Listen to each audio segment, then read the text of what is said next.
Meus irmãos, Pai do Senhor, trouxe a Bíblia? Quem trouxe a Bíblia? Abra aí no Salmo 92, 10. Tu aumentastes a minha força como a do boi selvagem, e derramaste sobre mim óleo novo. E você diz amém, pode tomar o seu lugar de assento, pode sentar.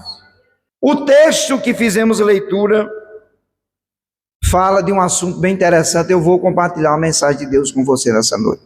É claro que existe hoje vários tipos de Bíblia. Eu tenho mais ou menos umas 20 na minha estante, e existem diferenças de tradução de palavra. Exemplo, eu posso chegar aqui para o pastor Lindomar e falar assim: pastor, você está bem? Pastor, como tu estás? Pastor, como você está? Eu estou perguntando a mesma coisa usando 3 palavras diferentes. Então, às vezes, a questão da interpretação dos tradutores da Bíblia, eles trocam algumas palavras. Por exemplo, esse boi selvagem aqui do Salmo 92, algumas Bíblias chamam ele de unicórnio, daí uma força de unicórnio, que era um tipo de alusão a um boi selvagem pela força que ele tinha. Agora, o escritor desse Salmo 92, ele é um escritor que nós chamamos, dentro de um conceito teológico, de anônimo. Existem 150 salmos, e dos 150, 49 são anônimos. Mas por que esses salmos de pessoas anônimas foram inseridos no cânon sagrado das Escrituras? Pela verdade do texto, pela revelação apresentada na escrita do Salmo anônimo. Os anônimos, eles não se preocuparam com a biografia. Quem escrevia as poesias dos Salmos não estava preocupado com a sua identidade, porque na verdade os Salmos, eles são cânticos, poesias. Exemplo, alguns salmos que foram cantados foram para expressar a situação do momento. Para vocês terem uma ideia, quando Davi pecou contra o Senhor e matou Urias e também adulterou com Betseba, ele escreveu 2 salmos. É chamado Salmo de Confissão, o 51 e o 32. Quando a gente lê esses 2 salmos, a gente vai ver a história de um homem quebrantado e arrependido, porque ele estava expressando a situação do momento. Quando Davi escreveu o Salmo 23, ele estava vivendo outra fase. Aí no Salmo 23, ele expressa outra reação. Ele chama Deus de seu pastor. Ele disse: o Senhor é o meu pastor e nada me faltará. Ele traz algumas informações diferentes. Tem um salmista na Bíblia chamado Asaf. Ele escreveu um salmo chamado 73. Ele tinha 52 anos de idade quando ele escreveu esse salmo. Quem era Asaf? Um levita do tempo da lei. E ele, quando estava com essa idade, começou a ter uma crise existencial. Uma crise que todas as pessoas, uma hora ou outra da vida, vai passar. Que crise é essa? Crise de identidade. Crise porque está vivendo uma fase ruim. E Asaf olhava para as pessoas que não trabalhavam para Deus e via elas prosperarem, via elas felizes, e ele trabalhava para Deus desde a infância e não tinha nada que trouxesse a ele bênção. Essa era a interpretação dele. E ele disse assim: eu quase me desviei de Deus, quase que meus pés escorregaram, porém eu entrei no templo e Deus me fez entender que a recompensa dos ímpios é aqui, mas a recompensa do justo, ela vem na eternidade. Então, quando esse escritor anônimo escreveu esse salmo, ele destaca aqui 3 coisas, pelo menos. Primeiro, ele destaca a respeito do boi selvagem. Esse homem, para escrever esse salmo, ele conhecia os bois selvagens. Pelas informações que ele passa para a gente, ele conhecia os bois de perto. Agora, quem eram esses bois selvagens? Os bois selvagens também são chamados de aroque. O boi selvagem não é o boi búfalo, porque o boi búfalo eu tive no Brasil, agora lá na Amazônia, no sítio de um irmão, e ele tem alguns boi búfalo domesticados. O búfalo se domestica ele com facilidade. Existem bois valentes que são comprados por alguns fazendeiros para serem boi reprodutor e chega brabo na fazenda, daqui a pouco tem um cara domando, tem experiência e muda toda a bravura do boi. Agora o boi selvagem não. O boi selvagem não tem cerca que lhe segure. O boi selvagem é um boi que até hoje já foi estudado por todo tipo de especialista, através de drones, de câmaras escondidas na natureza, e não se achou em momento algum o boi selvagem sendo vencido por algum animal ou sendo detido por algum proprietário de animais. Ele tem uma força fora do comum. E esse salmista, quando ele escreve o Salmo 92, ele estava escrevendo uma poesia para cantar no culto de Israel, chamado culto do Shabat, que é o culto do sábado. Os judeus, quando dava 6 horas da tarde, da sexta-feira até 6 da tarde do sábado, eles não trabalhavam, eles não cozinhavam, a comida era feita com antecedência, eles não faziam obra alguma, porque era ordem de Deus, era um dia para eles descansar. Irmãos, e olha coisa boa descansar. Coisa boa quando você desliga o celular e tem um lugar para você ir pescar e comer peixe. O pastor disse que vai me levar num sítio, não sei de quem é, já estou ansioso para comer uns peixes nesse sítio, porque o seu corpo precisa de descanso. Por que é que a gente dorme? Porque biologicamente há uma necessidade do nosso corpo descansar.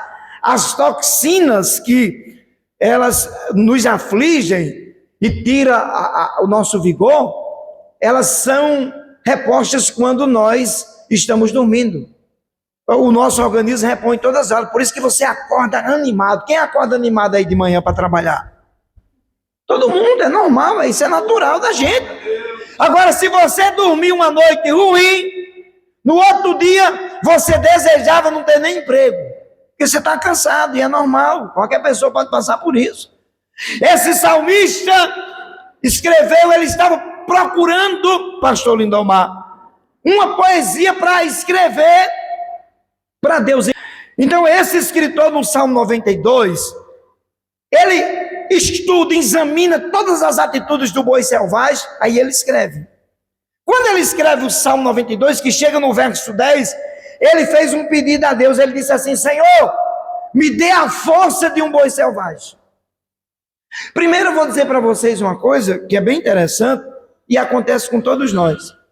Se você tiver com alguma enfermidade no corpo, exemplo, esses tempos agora eu tive que tratar minha esposa com alguns médicos lá da cidade de Itajaí, onde eu moro, em Santa Catarina, porque ela estava com problema de baixa na ferracina. Minha esposa só vivia tonta e cansada.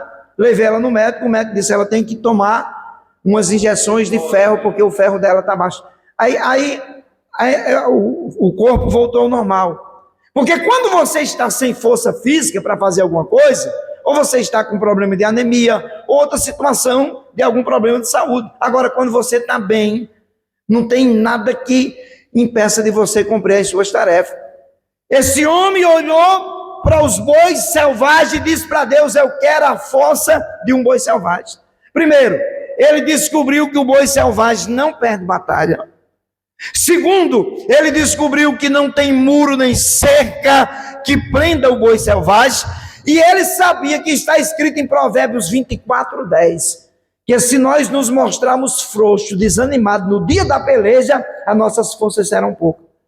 Ou seja, ele estava dizendo assim, pastor Lindomar, para Deus na sua escrita: Senhor, eu preciso de força, eu preciso de ajuda, eu preciso que o Senhor me dê um renovo para que eu possa continuar as minhas batalhas. Por isso que ele pede a força do boi selvagem.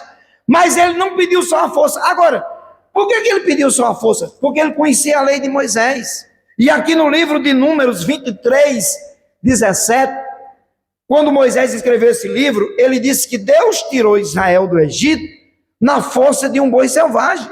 Por isso que não teve faraó, não teve magos no Egito, não teve adivinho, não teve nada que impedisse de Israel sair do Egito, porque ele saiu de lá na força do Deus de Israel, que é muito mais forte do que um boi selvagem. Quando a Bíblia diz que Deus toma você pela mão direita e passa com você nas águas, passa no fogo, Deus está dizendo assim: eu lhe ajudo a vencer. Tem gente aqui que já venceu tanta batalha que quando você olha para trás, você fala assim, poxa vida, eu venci isso aqui, venceu. Porque Deus andou segurando na sua mão. Deus segurou você. Eu sei o que é andar segurado pela mão de Deus. Eu passei por uma UTI. Eu coloquei 4 pontos de safena no meu coração. Eu já sofri um infarto, eu coloquei 5 stents. Eu sei o que é passar por alguma cirurgia. Eu sei o que é passar pelo vale da sombra da morte. Mas também sei quem é o Deus que nos toma pela mão direita. Eu sei quem é o Deus que nos socorre. Eu sei quem é o Deus que nos ajuda. Eu sei quem é o Deus que nos visita em todas as áreas da vida. Deus cuida tanto de crente. Eu estava no interior do Nordeste uma vez. Sabe aquela fase que você não tem um centavo no bolso, nem tem para receber? Eu estava nessa fase. E eu fui para um culto e Deus usou o irmão e Deus disse assim, eu coloco o dinheiro na conta de crente. Eu digo, coloca, Jesus. Depois coloco na minha que está 0. Eu tomei aquela palavra que aquele irmão falou. Eu tinha uma conta no banco, no Bradesco, que eu tinha aberto em 92, um chamado Poupança Fácil do Bradesco, que eu sabia que não tinha dinheiro, que nunca mais tinha botado. Quando esse irmão deu essa palavra no culto, eu disse, é para mim, Jesus, eu estou liso. O Senhor é o dono do céu, dono da prata e do ouro. O Deus que, por meio de Cristo, mandou Pedro pescar um peixe e tinha dinheiro na boca do peixe. Vou no banco. Passei-lhe o cartão. Eu nunca esqueci, tinha 1.189 na minha conta. Não dava para sacar no caixa, eles fazem quase 30 anos. Eu fui lá dentro e o gerente falou, não, alguém fez um depósito para você, pode sacar, é seu. Eu saquei o fardo de dinheiro, tirei o dízimo do Senhor e eu dou esse testemunho porque eu não tinha dinheiro para receber e não sei quem depositou. E não foi depósito errado não, alguém foi lá no banco com minha conta e depositou. Eu não sei se anjo faz depósito, mas eu sei que Deus usa pessoas para abençoar a crente na terra. O escritor ele diz, dai-me a força de um boi selvagem. E acompanhado com essa força, eu quero que o Senhor me unja com óleo novo, ou óleo fresco. Quando a Bíblia fala de óleo, quando a Bíblia usa essa expressão óleo, a Bíblia está falando de presença de Deus, de presença do Espírito Santo, de unção de Deus, quando a Bíblia se refere a óleo. Ele faz esses 2 pedidos a Deus. Aí eu fui estudar, pastor Lindomar, eu sou muito curioso com as informações da Bíblia. Eu fui estudar a respeito desse boi selvagem. Eu fui tentar descobrir por que é que um salmista quer se comparar a um boi e pede para Deus derramar óleo. Eu fiquei sem entender. Pasme os senhores no que eu vou lhes falar nessa noite. O boi selvagem, ele tem algumas características que, se nós fizermos uma análise criteriosa e aplicarmos na nossa vida, tem algumas coisas que parecem com crente. Eu vou explicar por quê. Primeiro, os bois selvagens não andam sozinhos. Eles só andam em bando. Os bois selvagens, eles são bois migradores. Eles não ficam só aqui em Dom Juan Cavaleiro, eles vão para Ponta Porã. Eles não ficam só em Ponta Porã, se precisar ir para Florianópolis, eles vão. Era mais ou menos isso. Os bois selvagens, quando eles percebiam que no local que eles estão, de forma instintiva, eles percebiam que a água estava se acabando, eles se juntavam e migravam para onde iam achar água. A comida está se acabando, eles sabiam que se não viajasse, não migrasse, eles morreriam de fome, então eles vão migrando para outro lugar. Só que todo tipo de viagem que você faz, você pode vir de Salto de Guairá para Dom Juan, que você vai enfrentar dificuldade. Hoje foi só 2 pneus, só.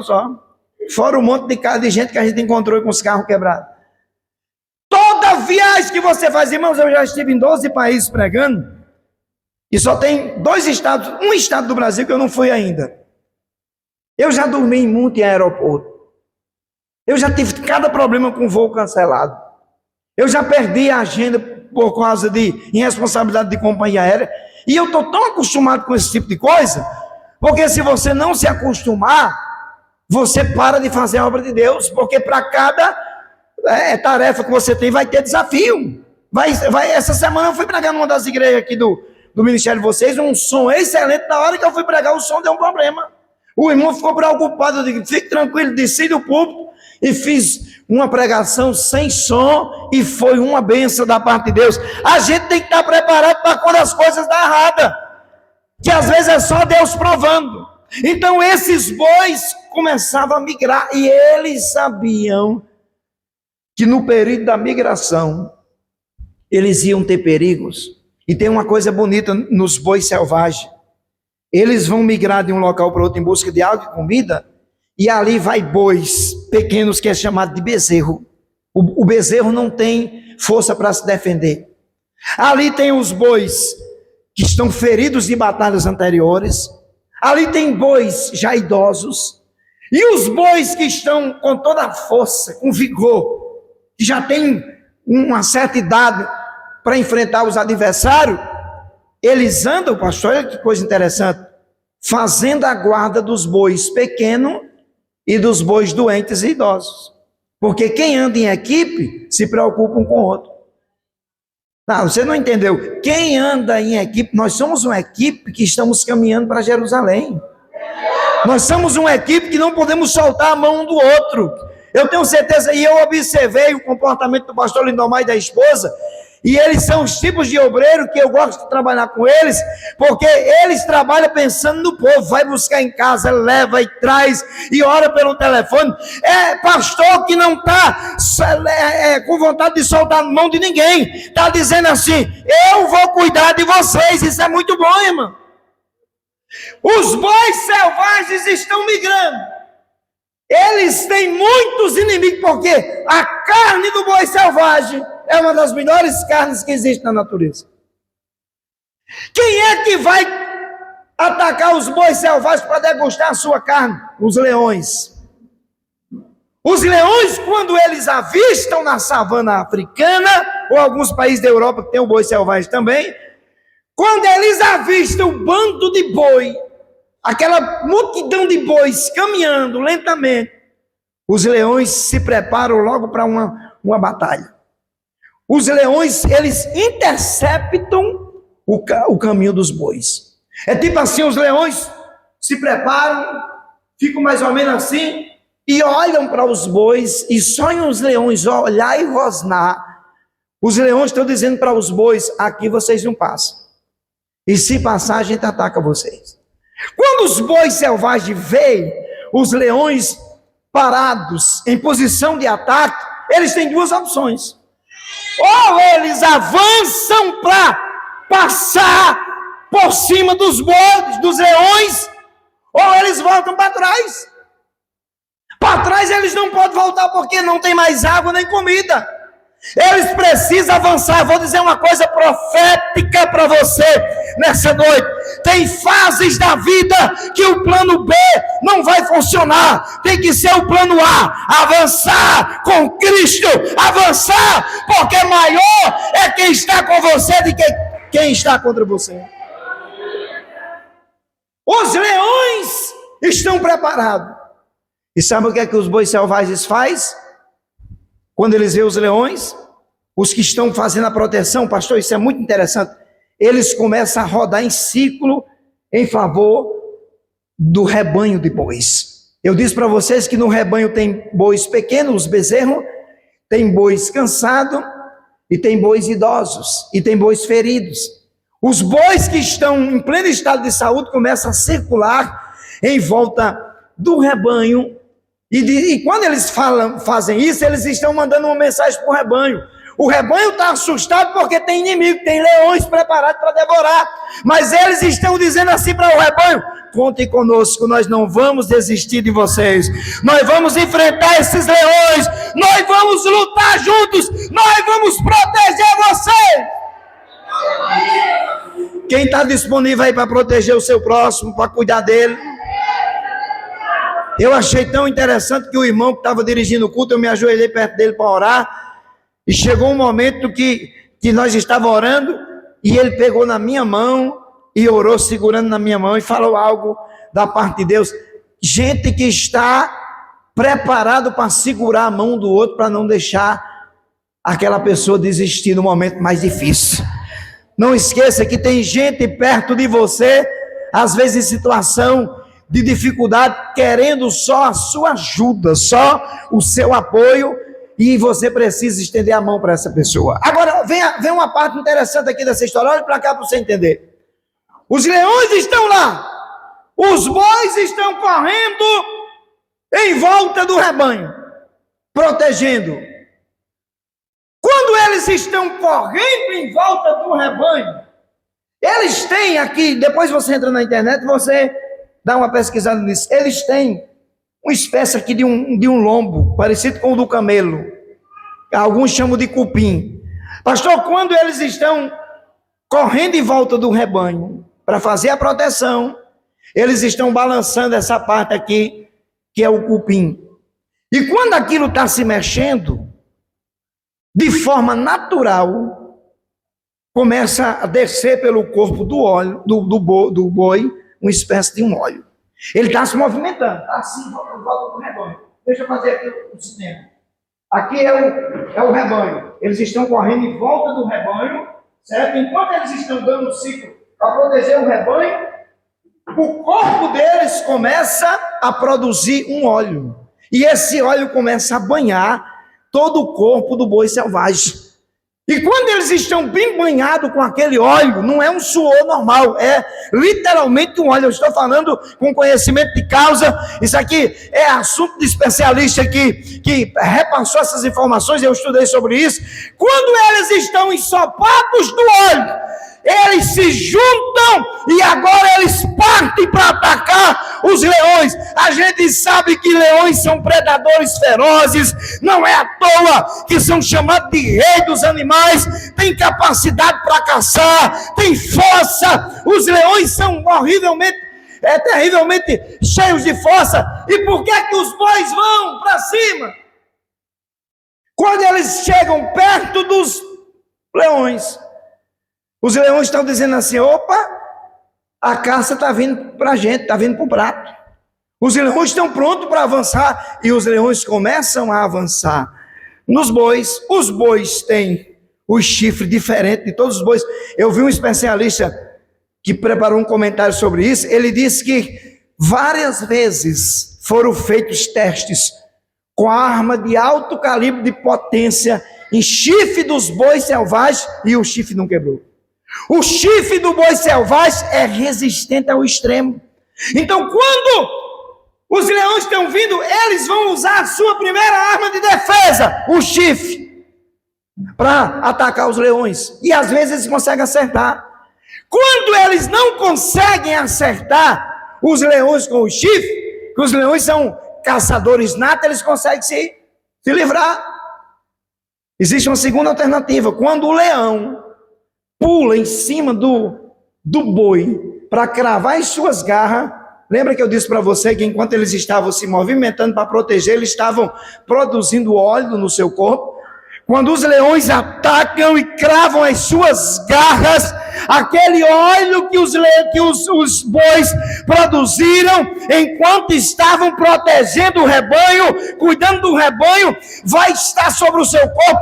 As garras dos leões não conseguem penetrar no corpo dos bois por causa do óleo. É por isso que o salmista no Salmo 92, verso 10, ele diz para Deus: dá-me a força de um boi selvagem e me unja com óleo novo. Óleo fala de proteção, óleo fala de proteção de Deus sobre você.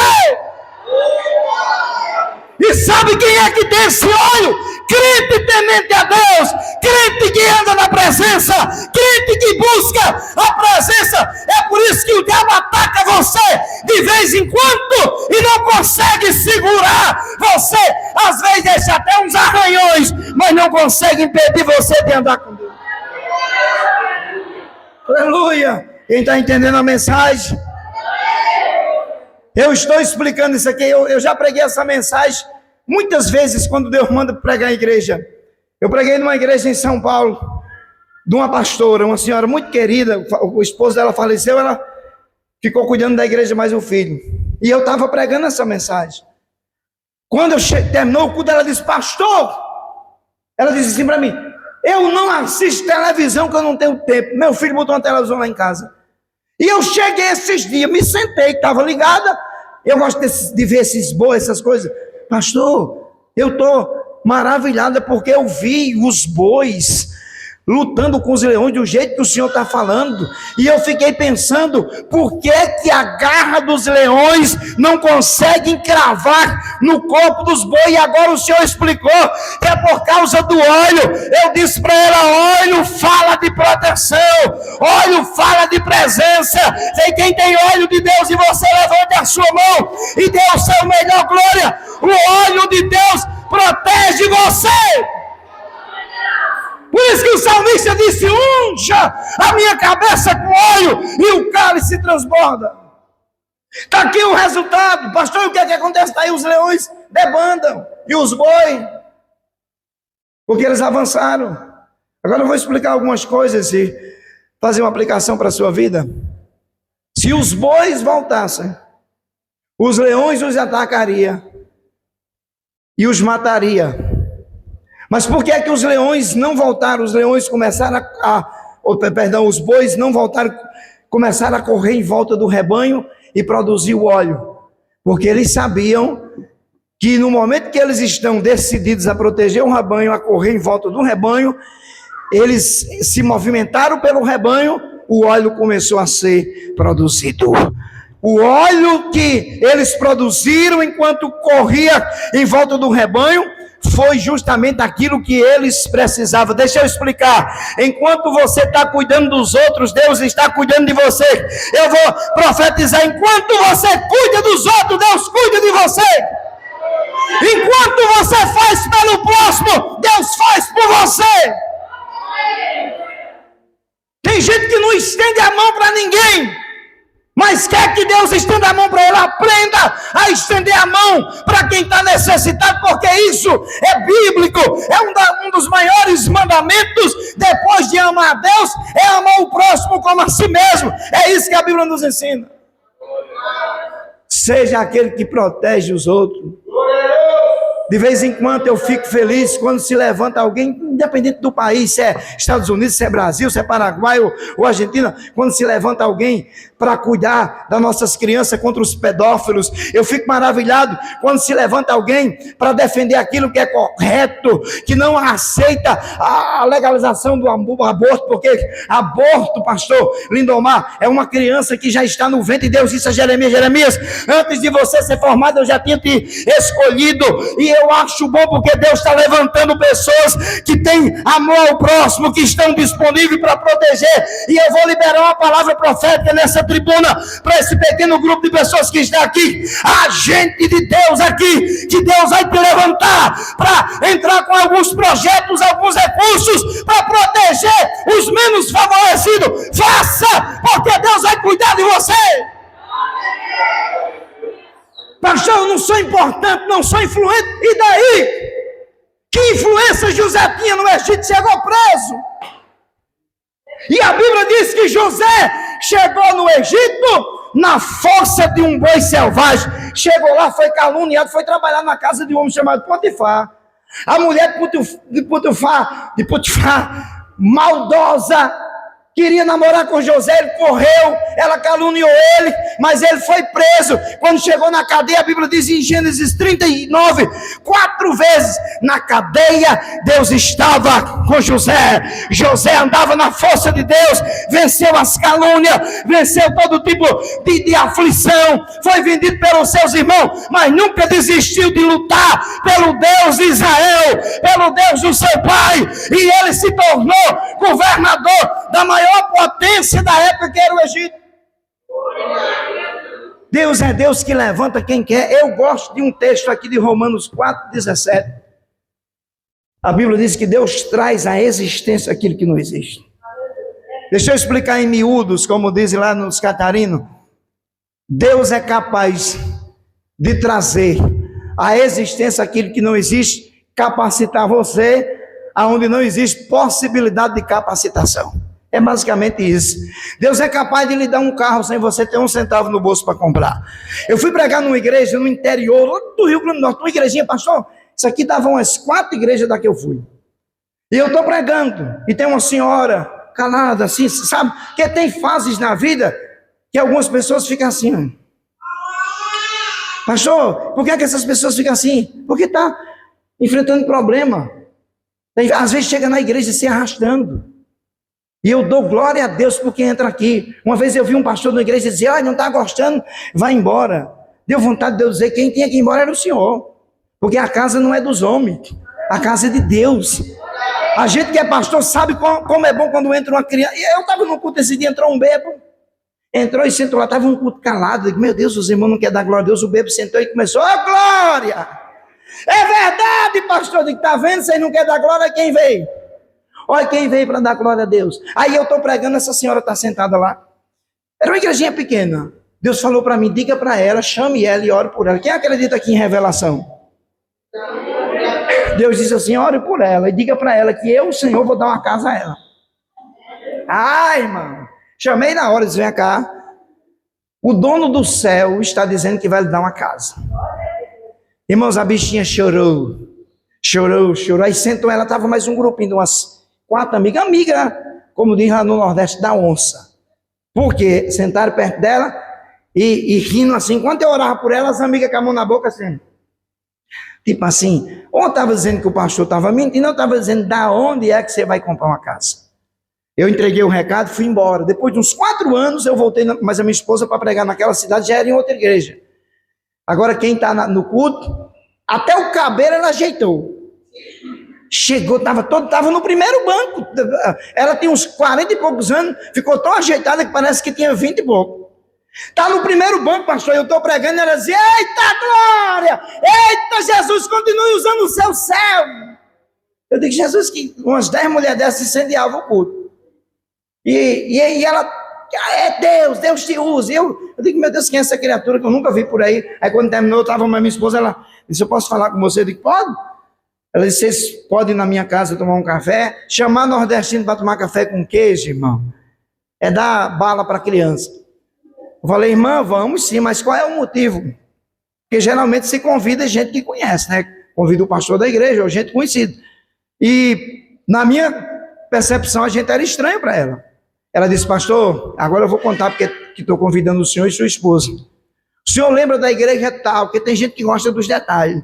Lá, aí eu me lembrei da igreja, ela disse, o senhor lembra do meu? Eu digo, lembro não. Continue sem lembrar. Ela disse, eu sou a mulher da profecia da casa.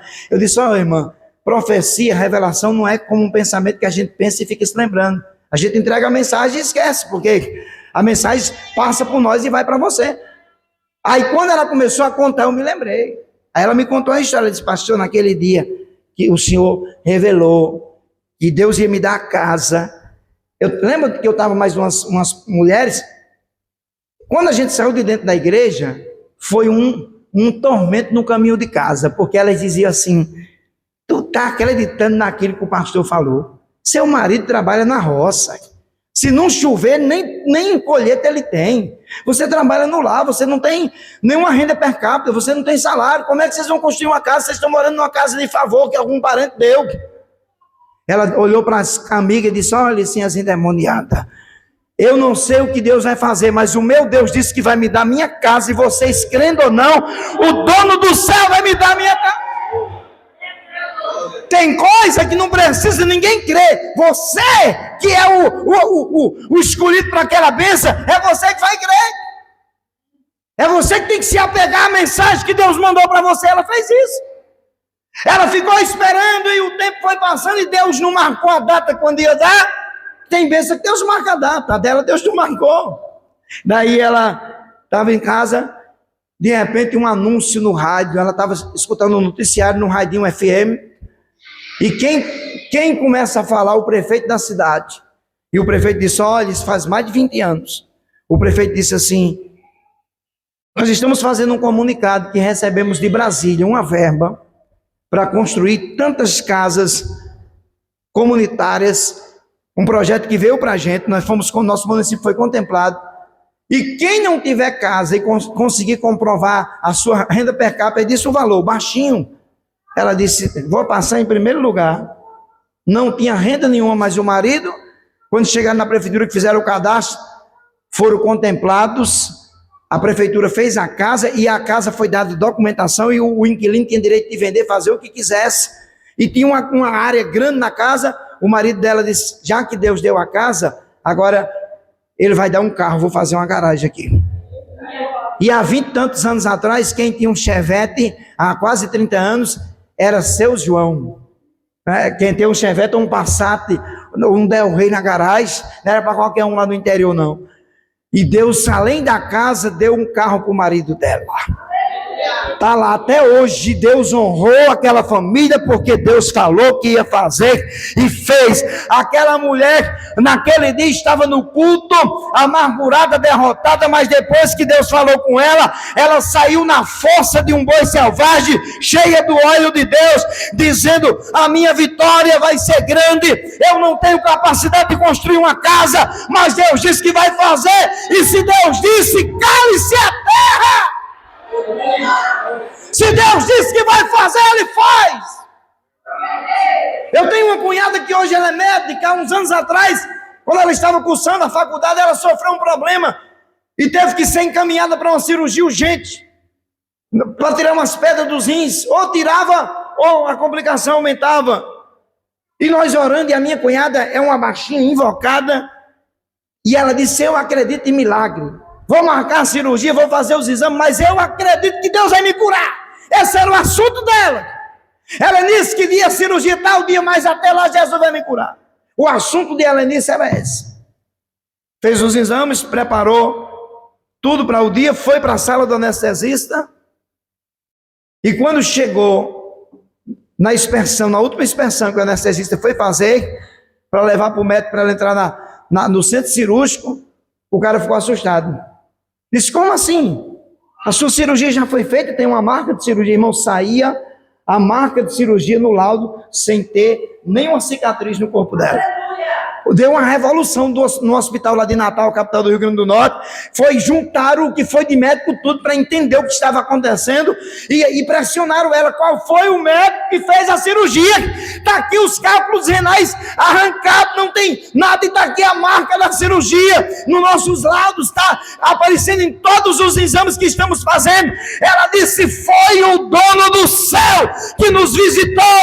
Eu sou crente em Jesus e pedi oração a tudo que é tipo de irmãos na fé e família, e eu sei que Deus me curou. E o médico mandou ela para casa até